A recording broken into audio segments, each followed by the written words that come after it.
Welcome to Focus Today. I'm your host, Perry Atkinson, and a delight to have back with us today Adie Goldberg. She's a psychiatric social worker with the Rogue Valley Medical Center and one of the lead members of the COHO Leadership Council, and which is choosing options, honoring options, right? Correct. And this is a wonderful program. Now, sooner or later, you're going to deal with the subject and death and dying and what should be done and some of the things that we should be doing. And I'm very passionate about this because as a minister, I have dealt a lot with people in this stage of their life, and I'm always surprised how people are not even prepared for this. They have done nothing about it.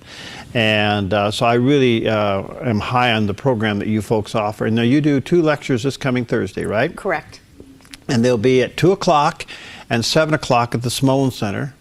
And they're free of charge. It's a wonderful service. And let me encourage you to take advantage of this. So what are you going to be covering? Well, this week it's actually not a lecture, it's a play. A play, that's right, yeah. We have a group of actors, and we call them the Threshold Thespians.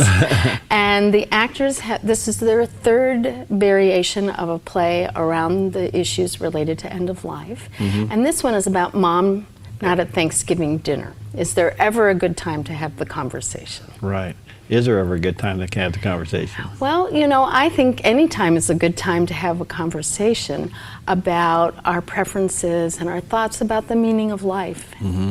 How do you bring the subject up? How do you recommend people do this? Well, you know, we plan for births, so we plan for weddings, so we plan for graduations, and death is also a life cycle event, and yet somehow we have a sense that we shouldn't be talking about that. And it's really because we love our family that we do have that conversation about what our preferences are. All right, and there are some things you should do in preparation for that, right? Absolutely. In the state of Oregon, we have an advance directive, which I recommend anyone fill out. Oh, everyone fill out. Right. Yeah. And the advance directive is really where you state your preferences about what your desires are should you have a serious life-ending illness. But most importantly in the advance directive is the fact that you name someone to speak for you. It's called your healthcare representative. Right. And that is the most critically important element of the advance directive. You want to make sure that that person knows what you want. So even more important than naming them is having a conversation with them so that if they're ever called upon, and statistically speaking they will be called upon to speak for you, that they know what you want. It's a gift to them because to not have that conversation makes them try to conjecture what you want, but if you tell them, they're not making a decision, they're only speaking on your behalf. Now, is that person named on this medical directive? On the advance directive, if there's it's called a healthcare representative, and then there's an assistant should they not be able to reach the first. Okay, and is this in place of or in addition to a power of attorney? Power of attorney has to do with financials, and a healthcare representative is not your power of attorney. That's something separate. Healthcare representative only speaks for you in terms of your medical care. Okay. Well, again, let me just pause here and say this series that Adie and the team are working on, of course this one coming up Thursday is a little bit of a play, but I think the essence of the play says everything. It does. It's at 2 o'clock. It will be in the afternoon at the Smolin Center, which is right across the parking lot there from the Rogue Valley Regional Medical Center, and then at 7 o'clock in the evening as well. You deal a lot with hospice patients. And end-of-life patients and patients facing serious life-threatening illnesses. Okay, so what is your role? What do you do? My job is actually to introduce the elephant in the room, which is the name of the series this year, which is the fact that we are very uncomfortable as a culture speaking about end of life. We're very focused on youth and vigor, and we tend to not want to have this conversation because we're afraid it will remove hope from the patient.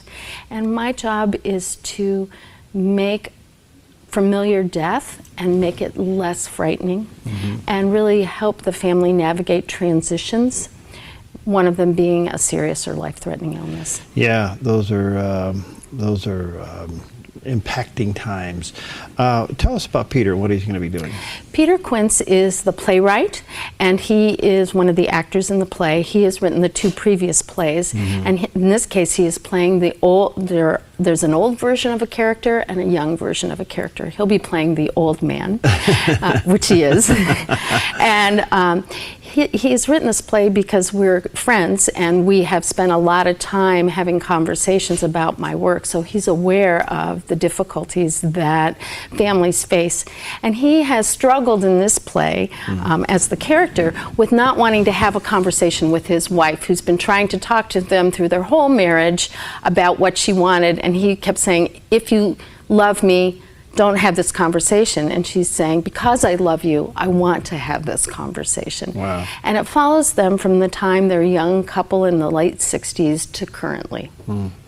In your practice and your work, Adie, I would assume you see a lot of people who just have not had this conversation. Absolutely. And now you have to kind of bring it all in for a conclusion. I can't imagine how difficult that is at times.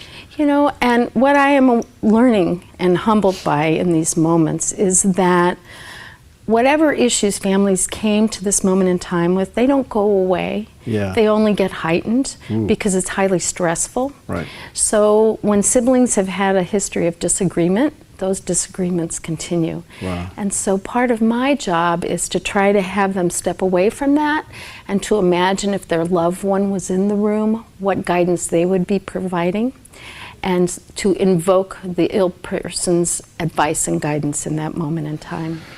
Hence the reason for the program. You know, we should all have these advanced directives. Now, once an advanced directive is filled out, that's the big bright pink form. No, that's a little bit different. Oh, is it? Okay. Yeah, do you mind if I correct you? Please, yeah, okay. yeah. The bright pink form is a POLST. The Okay. bright pink form is the physician's order for life-sustaining treatment. Okay. And that's a doctor's order. Okay. It doesn't name your healthcare representative. Okay. That's separate. So you have an advanced directive, which you fill out, and you do not need a doctor to sign. That's your legal directive. The advanced Yeah, directive right. is the one that Yeah. says, Yeah. I want you to speak for me if I can't speak for myself, and I've Okay. had the conversation All with right. you. Okay. You put that with your doctor, with the hospital, with your healthcare representative. I put it in my glove box. I would, just have copies around. It doesn't do us much good if it's locked in your safe deposit box, Right. because we can't get to it if you're seriously Right. ill. So make sure people who will be around you if there is a crisis have a copy. The POLST, however, is a physician's document, which they're just saying, do you want to be resuscitated? Do you want us to do full treatment, limited treatment, or comfort treatment? And do you want artificial nutrition? Once that's filled out and signed by a doctor, a nurse practitioner, or a physician's assistant, it goes to a state registry where it's on a computer system so that if an emergency medical vehicle comes to your house, they can access it. Okay. It's the one that people often hang on their refrigerator Right. door. People don't like staring at it every time they open their refrigerator. Yeah. But on the other hand, I've seen a lot of those in assisted living facilities. Yes, Because if there is called in for medical assistance, they know what to do. exactly. That is a document you want if you are facing a serious or life-ending illness.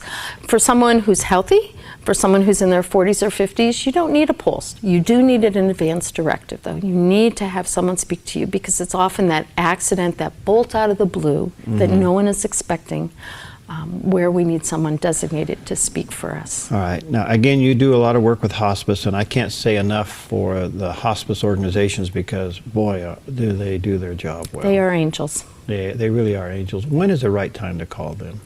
Well, the sort of question we ask, would you be surprised if this patient or person was alive a year from now? And if the answer is yes, I would be surprised, and the doctor usually is the one asking themselves that question, then it's time for hospice. Oftentimes we wait way too long, and we wait till the final moments. And hospice does its best work when it can get to know the patient and the family and develop a relationship for up to 6 months in time. Really? Well, let me encourage you, never wait too long to do that, make that call, because they're wonderful people, and boy, do they do great work. Yes, they do. All right, so again, this special series, and of course it's going on for several weeks, but this one with the play coming up is this Thursday, a day after tomorrow. And two times you can take this in, 2 o'clock in the afternoon or 7 o'clock in the evening. And both will be at the Smullen Center. It's free. It's a terrific, it says it all. The play says it all. And how long will the series go on? After this one, this is the next to last one. The last one is where people actually can come in for assistance filling out their advance directive. Right. You need to register in advance because we have facilitators that help you do that. Yeah. If you're interested in doing that and you can't make the play on Thursday, please contact COHO. You can do it via the website or via the phone. Unfortunately, I don't have the number memorized. Okay, that's right. But please call the COHO office and register for the final advance directive. All right, that's COHO, like the salmon.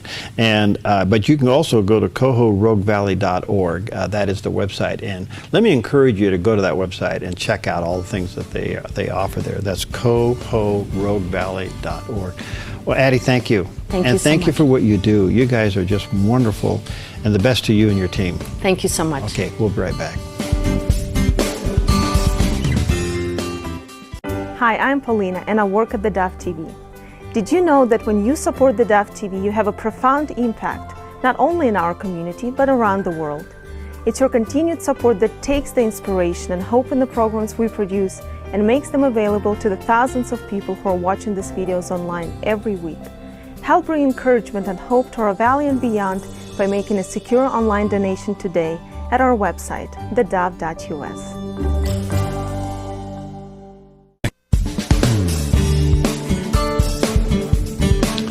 Welcome back, and delighted to have with us today an author I think you're going to want to get familiar with. Delighted to have with us today Bruce Peppin, and he has been with Focus on the Family there in the leadership and executive leadership for over 30 years. He's written books. He's a graduate master's degree of divinity from Talbot School of Theology. He's authored a terrific book, and it's entitled The Best Is Yet to Be, Moving Mountains in Midlife. And he may be something that I've always said, whatever God has saved you from or bringing you through, he turns you around, makes you a minister too. So I'm just assuming that he is in my class. He's a baby boomer. Yes. Are you, Bruce? Yes, I'm a baby boomer. Great to be with you. Good to see you, man. How you doing? Hey, I'm doing great. There's this unique season of life for the boomers and those kind of in this general midlife years that we're being confronted with some challenges that are unexpected at times. Said that we messed it up. Now we want to spend the rest of our life fixing it. Well, that's true. We can maybe think the best years are behind us, but I'd like to say, our best years are still in front of us. That may take a bit of a stretch on our thinking, but I do believe that's the case. All right. So why did you write this book? What was going on that made you think that we had to address this issue? Well, I just hit a wall, and I just didn't know that I could continue my employment. I'm working for this ministry called Focus on the Family. I wasn't sure I could keep my family together or even my faith intact. I was pretty rocked, and I had to take a month off, saw a psychiatrist, really had to do some deep soul searching there because I felt God wasn't showing up. I felt pretty abandoned, and life wasn't working out like I thought it would. So it took me through some deep waters, and I didn't want to go there again. So part of this book came out of that journey. It's like, Lord, I don't want to go there. What does it really mean to finish well for you? Is it midlife or burnout? Well, I think it could be both. I think we can get into the midlife season, and we've logged a lot of miles. There's a lot of things that happen to us, and what happens often is when we think we can simplify and downshift in our life, hard realities crowd in, and things that are unexpected, and if we're not careful, it can kind of derail us. And so part of this book is a hopeful word of encouragement to say, you know what, even though you may feel like we're facing some mountains in life, God has a plan to get us through them, and we can really enter a season where I believe is our season of greatest influence in our life. Did this impact your marriage? Oh, yeah. I mean, it really did. And, my wife and I, honestly, we've journeyed through, and like many, I'm sure, that are listening and watching today, we had opportunities to take counseling, and I would recommend that. We really had to do some deep soul searching. So, yeah, I mean, marriage is one of those mountains that all of a sudden, where we maybe have pushed some issues aside when we have empty nest, marriage issues come front and center, financial pressures, health concerns. There's a lot of things that crowd in unexpectedly. What did you mean by the gray divorce? Well, this is a really surprising statistic. And those that are 50 and over, researchers have found that divorce rates have doubled in the last 20 years for that demographic, where others are flattening and trending down. Those in the 50 and over crowd have doubled. In fact, Pew, in their research, said that the midlife season is the most demanding and stressful of all. So something's going on at this time that we want to be aware of so we can know how to deal with it effectively. Bruce, I've seen two categories of baby boomers: those who want to retire early and those who do not even think about retirement. Right. Yes. Well, I think, too, for the financial realities for many boomers, we've been hit pretty hard with the economy and everything that's happened the last several years. So at least we're postponing what we thought would be more the traditional retirement. But think of this, with medical technology and health, even if you retire at 65, ideally, although that may be pushed out a ways, we could live another 30 years. That's a whole nother lifetime. And I think God wants us to have a renewed vision for those years, because we have all the experience and the scars to prove it. And God wants to use our lives in a season of influence, I believe. So when did you shift from significance or from success to significance? Well, I guess for me, and maybe I represent the common man, I think, I don't know, there was a success. I'm working for a terrific ministry, and I've had a lot of meaningful things there, but my journey hasn't been all that easy. We've had a lot of challenges along the way. So I would say success, perhaps not in the traditional sense of, hey, you made a ton of money and, I can cruise into retirement.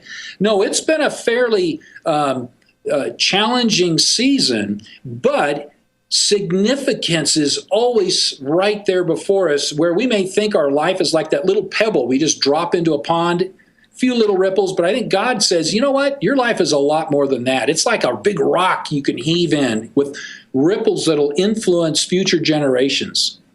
You deal with an interesting topic. I think you call them the four powerful kings that serve our enemy. Oh, my goodness. Well, I took that from this amazing chapter where Joshua's going into the promised land, and he's having to face these kings that resist him. I mean, everywhere he turned. In fact, what's amazing, if you read in Joshua 12, he had to defeat 31 kings. And I don't know if we realize that. So he had to face a lot of things. So the image in my life that I had kings to face, I think we all have kings that I would say the enemy, our adversary, the devil would put there to defeat us. So for me, it was a sense of rejection, failure at times, sensing that fear would creep in, and that kind of made me doubt myself. So those were four kings that loomed before me that I had to defeat with God's power, not my own. I had to understand God wanted to defeat those. So whatever those kings represent in our life, depending on our journey, we'll have different kings that kind of stand against us, so we can defeat them with God's help. Bruce, here you are working for a ministry, you're in ministry, you studied theology, and you hit a wall that even questioned your faith. How in the world did you balance? How did you struggle through that one?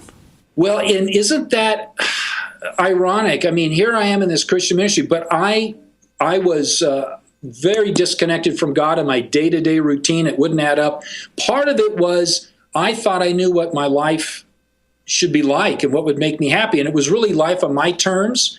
And I realized that's not going to work. That keeps me in a cul-de-sac, just circling around. God has a much bigger plan. If I say, okay, Lord, I'll trust you. It's your terms, and you will show up for me. I just couldn't see God showing up where he was all the time, but I just didn't have eyes to recognize it. So really, God, it's your terms, and you will show up for me. All right, the book is entitled The Best Is Yet to Be, Moving Mountains in Midlife, and it is by Bruce Peppin. There's a picture of it there on the screen, those watching on theDove TV.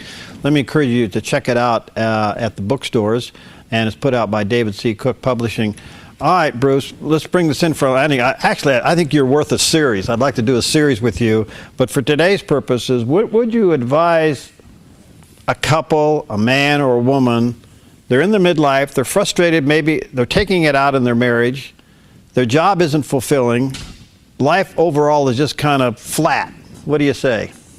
Oh man, first of all, to say I'm with you. You are in the right where so many of us are, but it's also not a time where you just throw in the towel, but there's some opportunities. And just to say, I came across a name of God that I had never heard of before. Back when David was a new king, the Philistines were going to try to take him out. God delivered him in such an amazing way that David said, God, you're the Lord of the breakthrough. It was like a mighty flood of waters. It wiped out this fierce opponent. And that's a name of God I would encourage people to think. That's 2 Samuel 5:20. To go there and look at that passage, because that's who God wants to be for us, the Lord of the breakthrough. And we do need it in our marriages, there's no doubt. But God can show up for us even in that tough time of our marriage life. So do you think God can use a burnout guy? Well, I'm right here. It's burned out. And remember, for me, it's not performance or perfection. It's really our brokenness and the flaws that God will use. And let's be real about it. Let's be honest with each other and say, you know what? We need help on this journey. But God he'll be there and surprise us with some opportunities of service that maybe we haven't expected, even with our flaws. He can use us in significant ways. Best to you, my friend. You're an inspiration, and let me encourage you to check out the book. It's entitled The Best Is Yet to Be, Moving Mountains in Midlife by Bruce Peppin. Thank you, my friend. Best to you and Jim Daly and all the staff there. Say hi to John as well. He and I go back quite a ways. And thanks for what you're doing. And let's get you back. Maybe do a little series on this subject.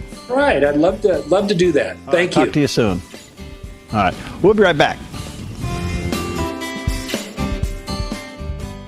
Hi, I'm Paula, and I work at theDove TV. Every day we get letters and emails from people who've been encouraged, blessed, and challenged by the programs on theDove TV. But we couldn't do it without you.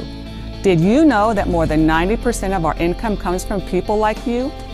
You can help us continue to bring inspiration and hope to our community by making a secure online donation at our website, thedove.us, or call us at 541-776-5368. Welcome back. Hey, delighted to have back with us today our buddy Todd Friel. He hosts Wretched TV and radio. He is who I want to be when I grow up. Not really. And anyway, Wretched TV, you can see it weeknights here on theDove TV at 9 o'clock. We got him right there in prime time, and we are working on getting his radio show on theDove Radio. If we can just figure out how to pull the two juice cans and get the string tighter. I don't know what we're doing on that. I guess your people are talking to my people, right? I didn't know that I had people, but apparently. Yeah, you do. You got more than one behind you there. How you doing, buddy? I'm doing great. Did I tell you, this is, you talk about role models and looking up to somebody. My kids, Perry, are now at the stage where it's okay to hang out with Dad again in public. I'm very excited. Really? Yeah, well, as long as the lights aren't on, right? No, and actually now, they went through a phase where, traveling wasn't so cool to go with Dad to homeschool conventions and what have you. Now, it's like, can we come? It's like, I am very, very excited to have my kids back. Well, congratulations. That's wonderful. Hey, listen, we want to talk about something that you really are passionate about, and dealing with Christian liberties and 12 examples of the new morality marching towards our churches. This is a huge, huge topic, and I was wondering if I saw an interview of two big pastors the other day, and I won't mention their names. One is very charismatic and one is very Baptist. And one said to the other, well, I'm a little charismatic, and the other one said, well, I'm a little Baptist. And I thought, well, this is interesting. It's kind of like I'm a little rock and roll in country. And I thought, well, hey, if the social issues of the day are going to bring us together to stand on the basics, then this is a good thing. Well, right now, it's the world doesn't make any sort of distinctions between different types of Christianity, whether it's apostate or not. We see that going on, of course, with the Muslims. They'll chop off your head if you just wear a cross. They don't care if you're Coptic, if you're Orthodox, Roman Catholic, or Baptist.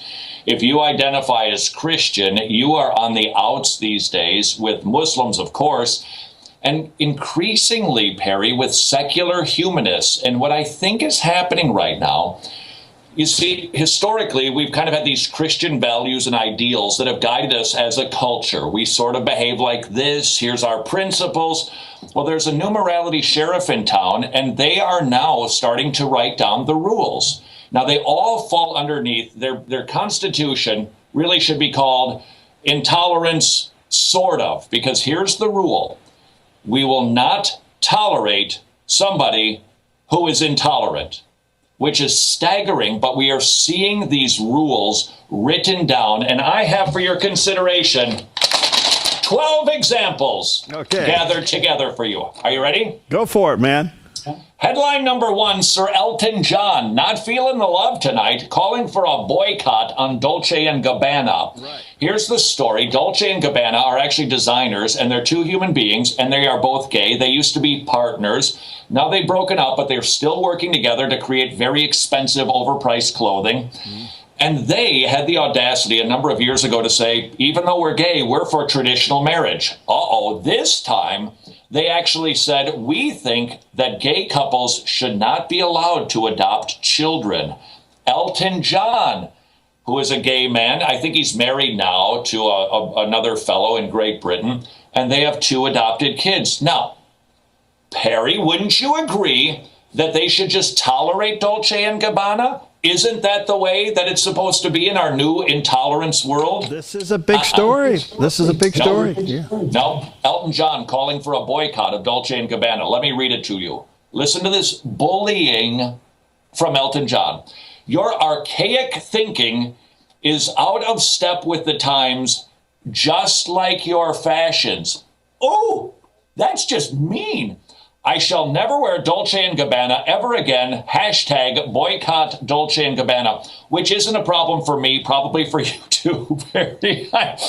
This isn't a big sacrifice not buying their clothes. But this is intolerance from the people who say that we are supposed to be tolerant. Why? Nothing but duplicity, nothing but contradictions, nothing but hypocrisy from the new morality police. Go. What's number 2? Well, the next one is actually the same story. Ricky Martin. He's a gay man, and you can live La Vida Loca as long as your loca is the same as theirs. But he said this. He's got twins, by the way, from a surrogate mother. He called on Dolce & Gabbana to wake up in a message on Twitter, admonishing the designers their voices are too powerful to hate. And yet, Ricky Martin uses his voice to do the very same thing to them, judge them for judging them. That was story number 11. Story number 10. In Alberta, right above the border there in Canada, passing a bill that forces faith-based schools to allow gay clubs. So if you're a Christian group, and you're a Christian school, rather, you have to have a gay club inside of your high school or elementary school or middle school. You have to, whether you believe in it or not. This is erotic liberty trumping religious liberty. Number 9, a gate guard had to stop saying, "Have a blessed day" at Robins Air Force Base. Now, the outcry was big, and he can now say, "Have a blessed day." But the point is, since when is saying "have a blessed day" taboo and not guaranteed under free speech? Number 8, A chaplain was accused of intolerance, and he may be booted from the Navy. Why? Because somebody came and asked him about everlasting life, and he said, Jesus Christ is the way, the truth, and the life. And they might kick him out of being a Navy chaplain. What did they expect when they hired a chaplain? A silent movie actor? The guy's a Christian. But we don't tolerate that anymore in the military. I'll give you one more, because two more. Doctors in Canada must refer their patients who are seeking an abortion to an abortion doctor, even if your religious values say I can't do that. And then number 6, maybe my favorite. In San Francisco, the councilman said, the Roman Catholic Church is not in sync with San Francisco values. Therefore, the Catholic Church cannot practice Catholic values. Wow. Now that was how many, 5 or 6? Wow. That is yet another anecdote, all pointed toward the same direction. Christian, your religious liberties are flying out the window very quickly, and we better start asking, how do we prepare for this? How do we respond to this? Because it sure seems like it's coming. All right. Now, there's been other subtleties, too, that have pointed out that this is heading in the wrong direction. First of all, we saw the political correctness of education. We've seen the political correctness now of the military.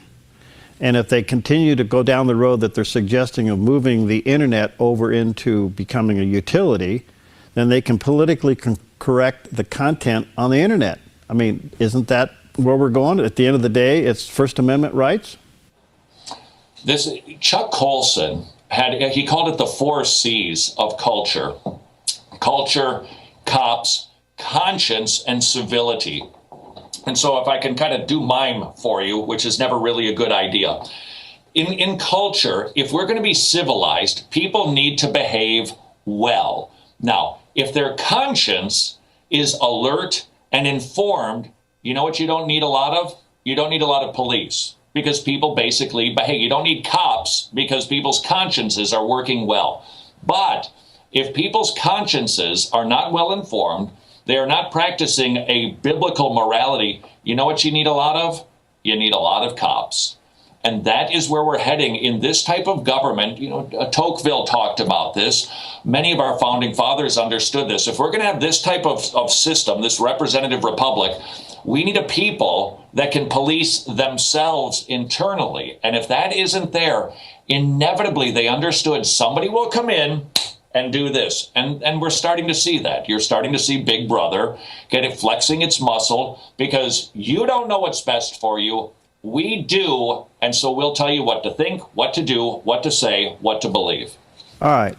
Let me ask you a far out question. I mean, I realize that the gay community has put a lot of pressure on culture, and for the most part is winning.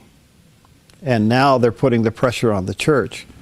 Do you think the gay community will ever come out against the Islamic faith? Yeah, no, I don't, not at this point, not in our country, because they're just not powerful enough yet.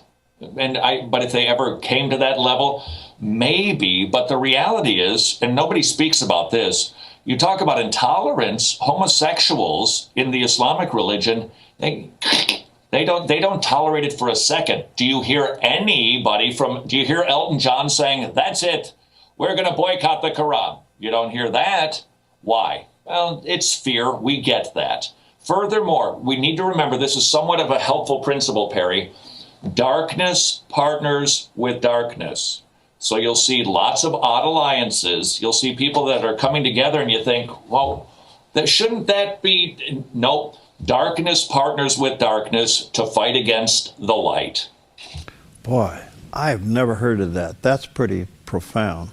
Well, how do you when Hillary Clinton, who accepts another Margaret Sanger Award from the most egregious eugenicist of the 20th century, she was aggressively for eugenics. And by the way, if you think that eugenics are a thing of the past, they are not. Just read, actually, in Canada, I think about $300,000 in reparations to people who were sterilized forcibly by the government. In Virginia, $25,000 a person. North Carolina, $50,000 a person.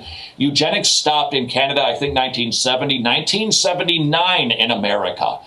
Those ideals are very recent. It is a secular humanist Darwinian idea. Margaret Sanger was one of the leaders to get rid of specifically morons, the feeble-minded, and black people. Hillary Clinton receives an award from her, from Margaret Sanger, and everybody thinks that it's wonderful and fantastic. They go after Hobby Lobby, Christians who have a war on women because we don't want to pay for birth control. And in the meantime, women in Saudi Arabia can't drive, they can't get educated, they can't be out in public without a man, and they can get their heads cut off if they are just being naughty and disobedient to their husbands. That's a war on women. Why don't the feminists go after that? Because darkness partners with darkness. Wow. Let me take a break. We'll come back. I know you got a couple more on your list. And Todd Friel's with us today. He's the host of Wretched TV and Wretched Radio, of which the Wretched TV program is seen on the Dove Network 9 o'clock weekday evenings in prime time. And hopefully we'll figure out all the technical issues to get them on the Dove Radio. We'll be right back. Hi, I'm Daniel and I work at theDove TV. You know, compared to Portland, Seattle, and LA, Medford might be considered a small market, but at theDove, we're excited about the opportunity to make a big impact right here in our community. And you help make that happen. Did you know that more than 90% of our income comes from people like you? You can help us now by making a secure online donation at our website, thedove.us, or by phoning 541-776-5368.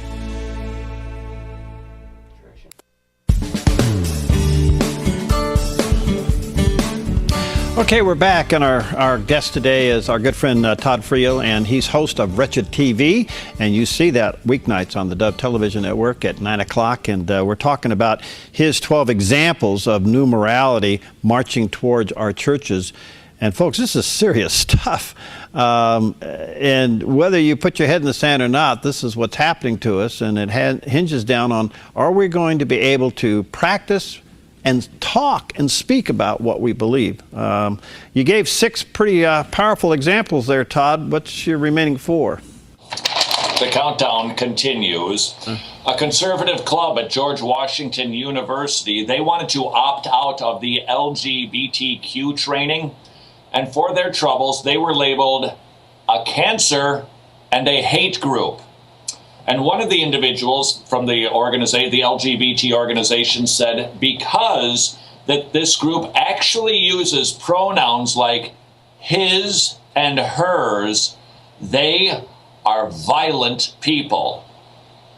That's pretty fascinating. Number 4, should pro-life organizations be forced to hire pro-abortion employees? So that was LifeSite News asking that question. 2 pieces of legislation that if you are a pro-choice organization, you have to allow people who are pro-life rather, you have to have pro-choicers on your staff. If you're a Christian organization, you have to allow atheists or Buddhists or any other religion to be a part of your club. Now, Perry, let's just imagine for a second if a Christian decided to join the atheist club, or if the Christian decided to join the LGBTQ club and state, hey, everybody, thanks for having me. I'm a follower of Jesus who said marriage in Matthew 19:4 is between a man and a woman.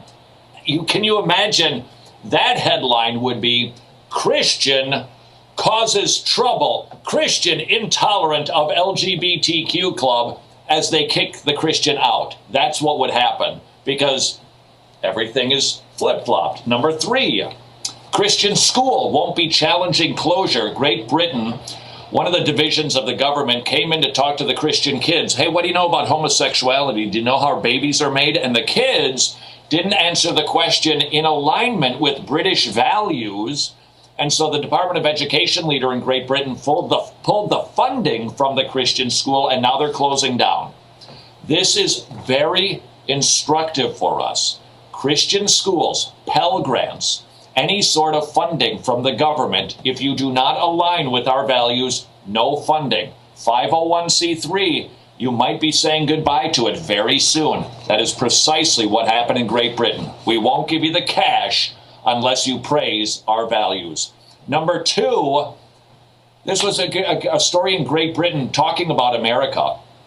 It's okay, they said, to hate parents who don't want to give vaccines to their children. But now there's another group of people we need to hate, those parents who won't let us teach their kids sex education. It is okay to shame them and to hate them because we are a threat to culture, because if they don't teach our kids about sex ed, they might spread all kinds of sexually transmitted diseases.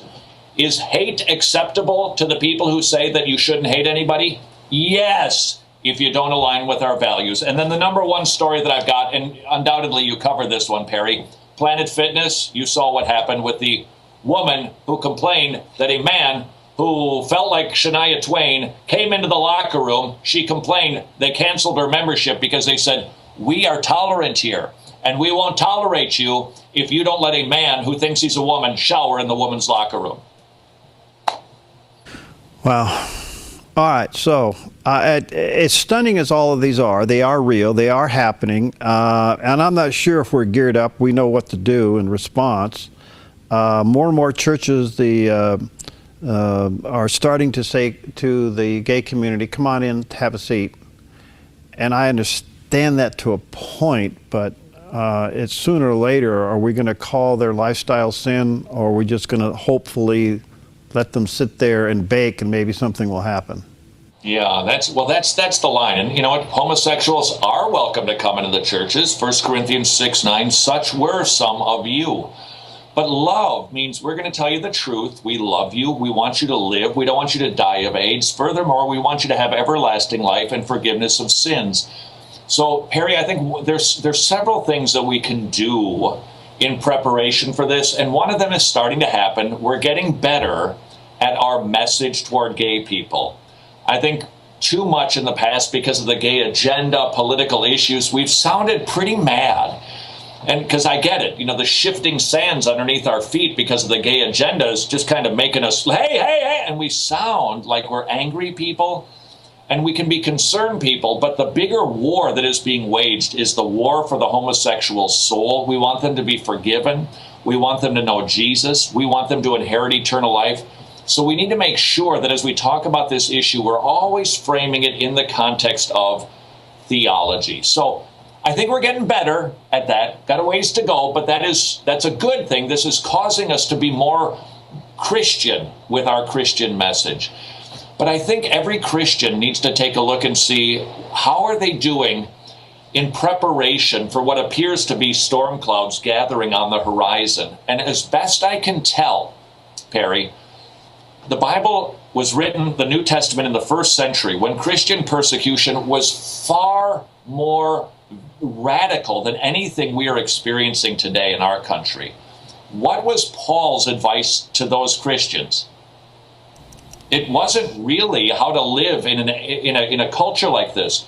He told us to just live like Christians, to just be in the Word, to be involved in our churches, to be loving our families, and we'll be able to endure persecution, but there are no special rules. This, storing up food, you do that if you want to, but the Bible basically says, if you live godly in Christ Jesus, you will be persecuted. So we should always be ready for this. And I think the way that we are ready is by practicing the means of grace and just living godly lives, being prepared to love our enemies, turn the other cheek, go the extra mile, and share the gospel with them. You know, Todd, I've done enough interviews over 30 some odd years that there are some patterns that you begin to see. One is an addict, a drug addict, an alcoholic, a sex addict, and even those who are involved in the gay lifestyle. Deep down inside, they know it's wrong. Yeah, that's part of what's going on. Yeah. Because their conscience is informing them. They need people to say, it's okay, it's okay. Well, we Christians are willing to say, we love you and it's not okay. But we've got a solution for your conscience problem. It's the gospel. It's forgiveness of sins, and it'll cleanse your conscience. That's our magnificent order. You're exactly right. In order to kind of calm their troubled conscience, they're looking for affirmation and approval. We Christians, we're going to do better than the world. We're going to actually love them. Yeah, because how do we practice narrow is the way without coming off being legalistic and hateful? Yeah, well, we need to let people know that, look, we've got our sins too. It's just varying types and degrees, but we've all got our sins. We're all busted. We're all sinful. We're all broken. We're all needy. We're all beggars. We've simply been given bread by the Master, and we'd like you to share in that banquet too. All right. Now, a couple of other things before we run out of time. I see the NRB, National Religious Broadcasters, and the NAB, National Association of Broadcasters, now coming together because these issues are going to force us to be in one pot. It's called freedom of speech. And so we're going to be pulling together. You can see that happening. Do you think that the pulpits, I've always said if they get my microphone, they're going to get your pulpit. Do you see that happening? Oh, why would we think otherwise? I mean, human nature has not evolved for the better. You just need to look back in the 20th century. And anytime you say Nazi Germany, people have a tendency to just go click. But wait a second, those were real people who did those real things. And they stifled the pulpits. They put people in gulags. They executed people for being Christian, for being homosexuals, for being Jewish. Now, those were somebody's grandparents who did that. Did we turn the page of history that quickly where suddenly people don't behave atrociously? Perry, they will come for the easier targets first and then ultimately to the church door, but it won't stop there. Mom and Dad, it'll come to your door too. All right. So, Todd, do you think that we're in this refiner's fire? Do you think the church is going to say, hey, wait a minute, we need something beyond just social correctness? We actually need divine intervention. We may have to fast and pray and ask God to do something.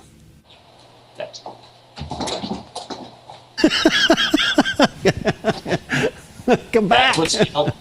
I think we're headed in that way. Look, none of us want the refiner's fire, but it does have a purging effect. Churches will get cleansed. Christianity will shrink and become a truer, visible church. There are good things. I prefer they didn't happen, but ultimately we should remember this. God isn't permitting this, sending this, however you want to position it, to happen nilly-willy where we just get caught in its wake. Every Christian can say, all right, Lord, what am I supposed to learn so that we don't waste our persecution? Wow. All right. Well, any closing thoughts? We got about a minute left, and I know you're very passionate about this. Your show is just fabulous, and you're kind of addicting. It takes a while to figure out who you are, then sooner or later people can't turn you off. But you're very passionate about this. Crack. That was a compliment. I'm like heroin. Thanks, Harry. Fear not, Christian. Do not let your hearts be troubled. Don't be panicked. Don't be afraid. We should expect this. After all, they killed our Savior. They hate him. They're going to hate us too. We don't long for persecution, but if it comes, it will be for our good, and we have no reason to fear because the one who is persecuted far more than all of us will take us through. Of all the issues out there, do you think the one that is the stumbling block is the gay issue? Is that the stumbling block? 1 and 2, the gay agenda and Islam. Oh, okay. That are threats, real, genuine threats for the church and our way of life. Okay.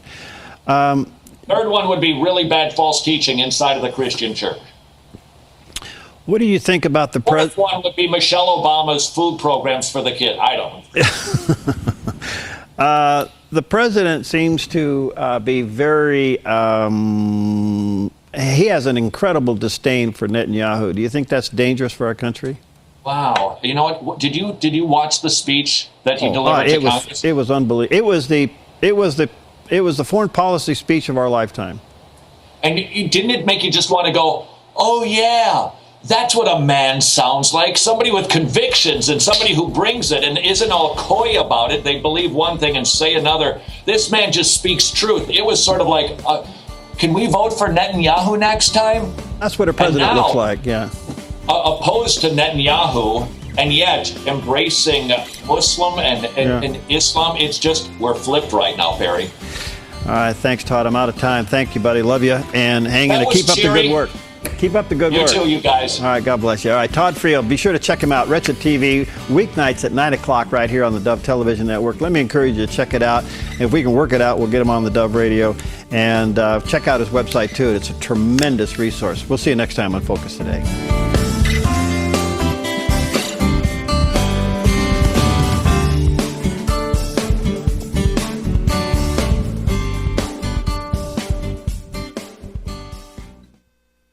Hi, I'm Jim, and I work at theDove TV. Every weekday between 6 and 8 a.m., our award-winning news and sports team bring you the best morning show around. It's live, it's honest, and it's a whole lot of fun. And you help make it happen.